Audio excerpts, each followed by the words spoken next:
देवेंद्र मुख्यमंत्री होते, मला म्हणाले की उद्धवजी तुम्ही आदित्यने तोपर्यंत विधानसभा लढवण्याचा निर्णय घेतला होता, आधी लोकसभेच्या वेळेला विधानसभेचा विचारच केला नव्हता। मला देवेंद्र म्हणाले म्हणजे कसा कोपराला गुळ लावतात ते बघा। मला म्हणाले उद्धवजी मी काय करतो, आदित्यला चांगला ग्रूम करतो म्हणजे चांगला तयार करतो, मग 2.5 वर्षानंतर त्याला आपण मुख्यमंत्री करू। म्हटलं हो काहीतरी त्याच्या डोक्यात घालू नका, लहान आहे तो, त्याला पहिलं आमदार म्हणून तो त्याची कारकीर्द सुरू करतोय, तुम्ही त्याला तयार नक्की करा, पण लगेच मुख्यमंत्रीपद वगैरे डोक्यात काही घालू नका। पण पुढचा प्रश्न माझा असा होता की समजा आदित्यला मुख्यमंत्री करा तुम्ही म्हणताय, व तुम्ही एवढे ज्येष्ठ नेते या मुलाच्या हाताखाली काम करणार तुम्ही? माझा प्रश्न बरोबर होता का चूक? मग तेव्हा ते म्हणाले की नाही काय 2.5 वर्षानंतर मी वरती जाणार। म्हटलं एवढं लवकर? नाही तसं नाही, म्हणजे मी दिल्लीत जाणार। म्हटलं असं सांगा ना नीट, वरती जाणार म्हणजे काय 2.5 वर्षांत वरती जाणार? म्हटलं असं नका करू हो। त्याला नाही वरती जाणार। म्हटलं बरं वर जाऊन काय करणार? काय पाऊस पडणार?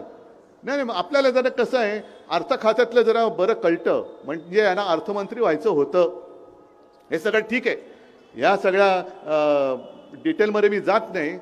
पण आज ते जे बोलले आज चरफडले, कारण मी हे त्यांचं बिंग फोडलं।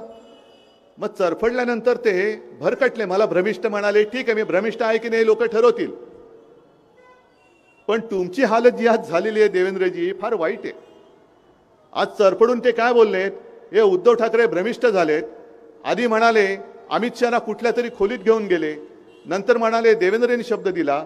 अहो देवेंद्र जनाची नाहीतरी मनाची ठेवा, दोन्ही तुम्हाला नाहीये आम्हाला माहिती आहे, लाज लज्जा सोडलेला कोडगा माणूस आहे।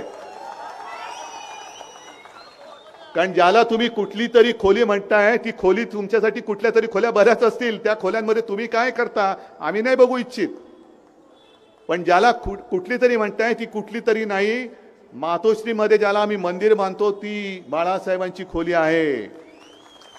आणि त्याच खोलीत अमित शहा नाक रगडायला आले होते बाळासाहेबांच्या फोटो समोर, तीच ती खोली। आणि त्या खोलीत अमित शहानी तुम्हाला नो एंट्री केली होती, मी नाही, अमित शहानी सांगितलं होते तू बाहेर बस, तू बाहेर बस, दोन मोठी माणसं बोलतायत तू बाहेर बस।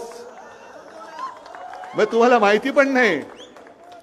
आणि त्याच खोलीमध्ये अटलजी आले होते, अडवाणीजी आले होते, राजनाथजी आले होते, प्रमोदजी यायचे, गोपीनाथजी यायचे, पण तुम्हाला तुमच्या नेत्यांनी बाहेर बस सांगितलं होतं, मी नव्हतं। त्याच्यामुळे तुम्हाला त्या खोलीचं महत्त्व माहिती नाहीये। ती खोली आमच्यासाठी मंदिर आहे, आणि तिला तुम्ही नालायक माणसा तू कुठली तरी खोली म्हणतोस। होय, मी आज मुद्दामून नालायक म्हणतोय, कोडगा म्हणतोय, कारण माझ्या भावना या त्या बाळासाहेबांच्या खोलीबद्दल या अत्यंत संवेदनशील आहेतच। कधी कुठे जाताना, चांगलं कार्य करायला सुरू करताना त्या खोलीत जाऊन आम्ही शिवसेना प्रमुखांच्या तसबिरीसमोर आणि माझ्या माचा फोटो आहे त्याच्यासमोर नतमस्तक होतो, एवढं पावित्र्य आम्ही त्या खोलीला दिलेलं आहे। आणि तिला तुम्ही कुठली तरी खोली बोलता? जाऊ द्या, तुमच्या विचाराची खोलीच तेवढी आहे, विचारायला खोलीच नाही तुमच्या, उथळ विचारायचे तुम्ही आहात।